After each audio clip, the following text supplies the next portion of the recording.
The uniform that spoke louder than words.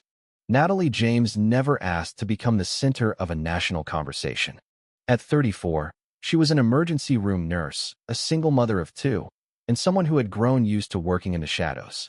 She didn't seek attention. She didn't post her life online. Most days, she barely had time to sleep. So when she walked into courtroom 6B at the Southridge County Courthouse, after completing a grueling 12-hour overnight shift, she didn't expect the weight of her presence to shift the air. But it did. She arrived in faded blue scrubs, damp sneakers, and her hospital ID still clipped to her shirt pocket. She hadn't stopped to change, hadn't run a brush through her hair, hadn't even glanced in a mirror. She had left the ER 45 minutes prior, driven across town with her knuckles still marked by latex glove lines, and walked into a custody hearing that would decide whether her children stayed with her or not. She didn't come dressed for court. She came dressed for life. As she stepped inside the courtroom, heads turned. The judge, Hon. Meredith Langston, known for her razor-sharp tone and strict interpretation of courtroom decorum, looked up from the bench and frowned. Natalie offered a polite nod to the bailiff and her attorney, Aaron Whitaker, before moving to the defense table, clutching a worn file folder. She hadn't eaten. She hadn't slept. But she had prepared. "Miss James," Judge Langston's voice rang out, clipped and cold. "Are you under the impression that this courtroom is a triage bay?" Natalie paused mid-step. She met the judge's eyes. "No, Your Honor," she said softly. "I just came straight from work." "Clearly," the judge replied.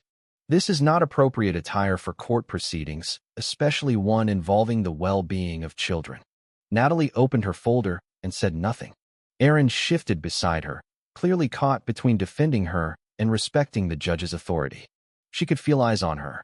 Her ex-husband, Anthony Miles, sat smugly at the opposite table in a tailored charcoal suit, flanked by his high-dollar attorney, Leonard Huxley. They'd built their case on portraying Natalie as overwhelmed, disorganized, emotionally fatigued.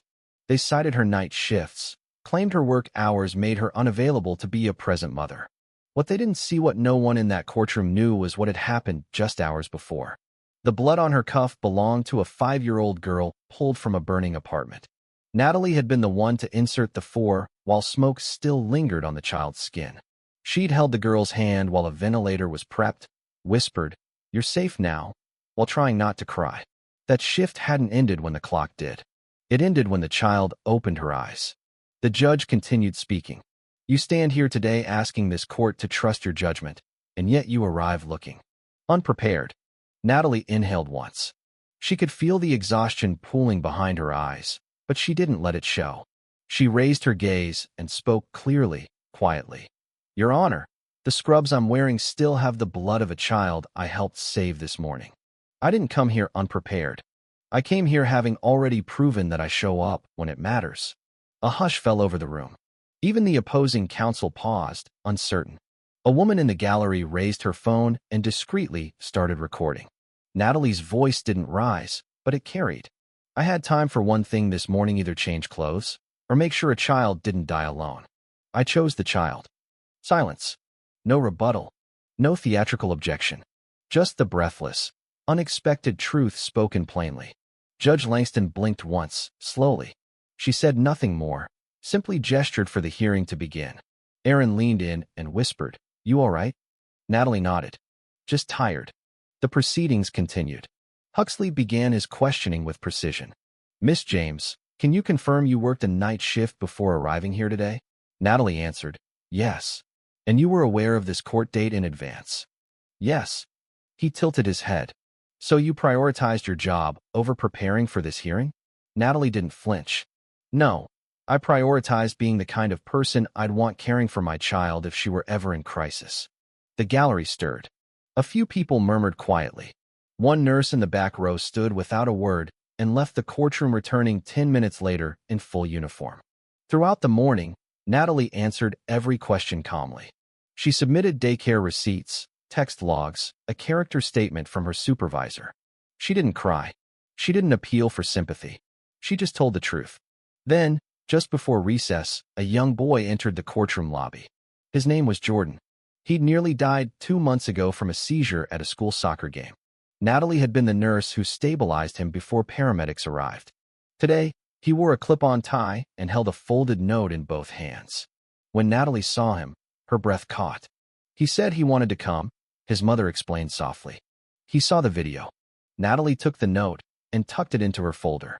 Back inside, Judge Langston returned from recess and noticed the renewed energy in the room. More people had arrived, some in uniform, some carrying quiet signs. Let nurses testify in scrubs. Respect the hands that heal. Presence is preparedness. Aaron rose. Your Honor, I'd like to enter this note into the record. Huxley objected. Irrelevant. Judge Langston held out her hand. Let me see it. The note read, if Nurse Natalie hadn't been there, I wouldn't be. She didn't leave me. Please don't take her kids away. She's the kind of mom who stays. It wasn't signed. It didn't need to be. The judge folded it quietly and said nothing. That afternoon, something shifted again. As Natalie sat quietly at the table, Judge Langston addressed her directly. Miss James, she said, I reprimanded you this morning. But after reviewing this testimony and observing your conduct, I believe I was wrong to judge your attire as disrespectful. Your scrubs are not a sign of disregard. They are evidence of responsibility.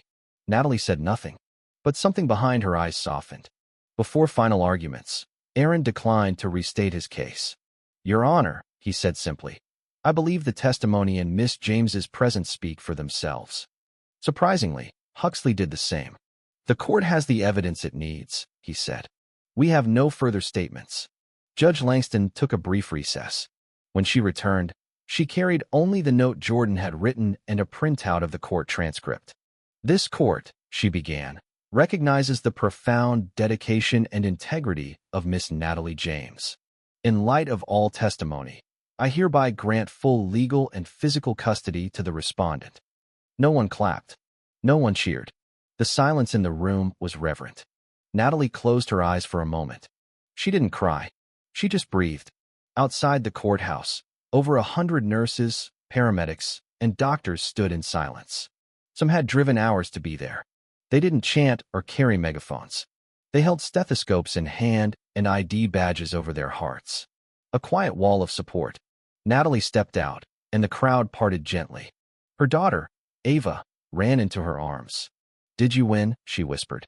Natalie held her close. We're just getting started. That moment would ripple through school districts, medical institutions, even state legislatures. Courtrooms updated dress code policies. Training materials added exceptions for emergency workers. One senator read Jordan's note into the congressional record. The term, the James Standard, began appearing in reform proposals. But Natalie didn't become a politician. She returned to work. She clocked in at 6:58 the next morning and prepped intake for a burn victim. She brewed coffee in the break room. She brought Ava to school every day. She folded towels, scrubbed spaghetti sauce out of lunchboxes, paid bills, answered texts from fellow nurses. Every month, more hospitals began holding Scrubs Day, a reminder that showing up in uniform was not a failure of formality, but a badge of honor. Her scrubs were eventually donated to a national museum. No glass case could hold their full weight, but the plaque beneath them read, worn by Nurse Natalie James, who chose a life and changed one. She never returned to that courtroom. She didn't have to. Because when someone shows up tired, covered in the evidence of service, and still says, I'm here, they don't need to prove anything. They already have.